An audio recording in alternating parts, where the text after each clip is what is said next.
So this week on Initial Impressions, I took a look at the Lucky Star OVA, simply titled Lucky Star OVA. It's really nice. It's just a nice little OVA. It's nothing really special. It's not like a major, plot device moment, if the show ever had a plot, really.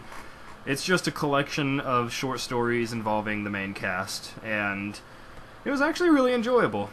The first of the stories took a turn I didn't think it would. It opened up talking about a party that was going on, and all the girls were going over to Minami's house to hang out and whatnot.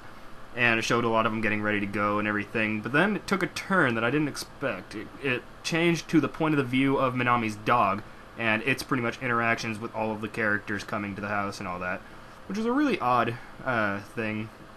Not too sure what to think about it, really. It wasn't that memorable. It was an alright watch. It just wasn't the best way to start off the OVA, in my opinion. There are other stories. There's other stories that could have been a better opening for it.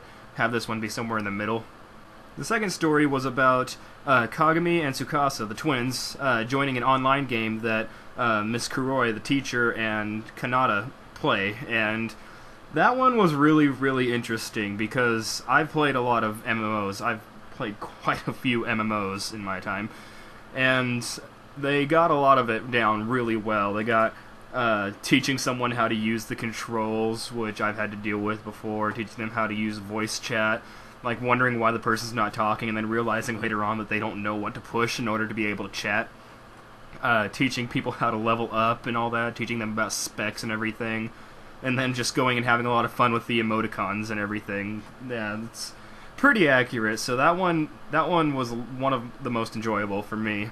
The third one was about Kagami's family going to a ball. They're all talking about how excited they are, and Kagami wants to stay home, and at first I thought it was going to be a story about the first time the twins have ever just not gone somewhere together, because throughout the show they are almost constantly together. They're almost constantly doing everything with each other, and I thought this was going to be a story about that, what goes on when they're not together with each other. Turns out this was actually more of a reverse Cinderella-esque story, because Konata shows up dressed up like a witch and everything, with a magic wand, and starts talking about, oh, Kagami, you want to go to the ball, I can help you with that. The thing is, Kagami really doesn't want to go to this ball. She just doesn't want to, but Kanata's not listening. And she's using these magical powers to, this really cheap carriage comes out of nowhere. And when Kagami says, no, I'm not going, you need to leave. And she goes, all of a sudden the house starts shaking, and what happened? Kanata turned the house into a tank that's rolling through the streets to the ball. And so finally she agrees to go, and on the way she's changing the outfit and putting her in all these costumes, like a maid outfit, shrine maiden outfit and everything. Finally she gets stuck on the cover image of the OVA. She gets stuck as Hatsune Miku, which is the Vocaloid girl, if I'm not mistaken. The main Vocaloid girl. It's just funny because Kagami looks like she's about to kill Konata. She's just that frustrated. And then they get to the ball, and it's like a wrestling competition for the heart of one of the characters who's dressed up like a prince and everything. Which I'm sitting there like, what? What is going on? It's just a really fun little reverse Cinderella-esque story that ends with a really, really, really questionable... It's questionable about how funny the joke is, because I have an innuendo-driven mind, and they cut off half of the word that she's saying, and when I saw it, my innuendo mind kind of went, oh my god, but I think it was a lot more funny that way, and then I realized, oh, it's likely something else, but my mind just instantly went there, and it was really, really hilarious. The next story, if I'm not mistaken, is just a typical campfire-esque story from Miyuki's point of view. She's the brainy one with the glasses and everything.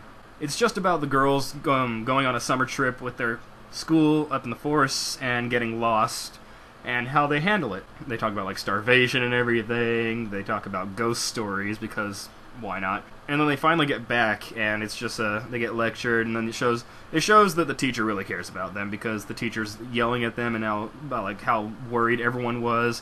And then there's this little nice moment where she's like, you guys are hungry, aren't you? Let's go get some food. And then they go get some food, and it's all it's really nice. It's just really nice.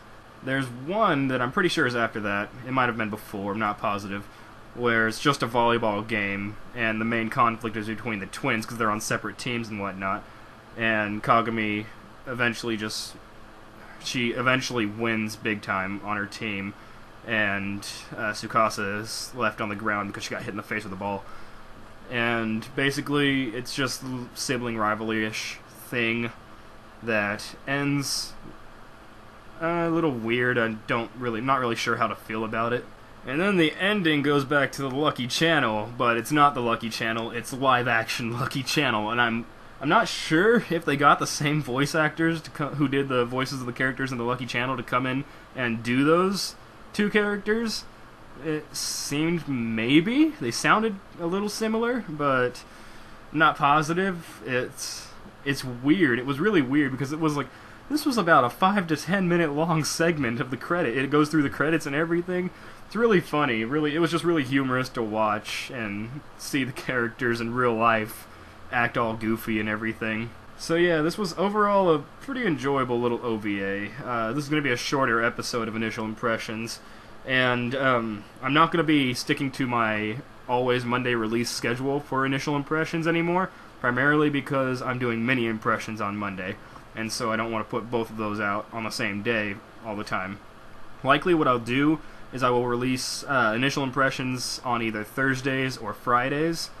That way I have time for the video to sit on the homepage on YouTube for a little while before immediately replacing it with a mini impressions, because I like to keep my newest video up as the channel trailer pretty much, and so I want to give each of them time to sit up there. So yeah, if you liked Lucky Stars the anime series, then you'll get a kick out of the OVA. It's just everything you liked about the show, only even more insane moments. So yeah, until next time, peace.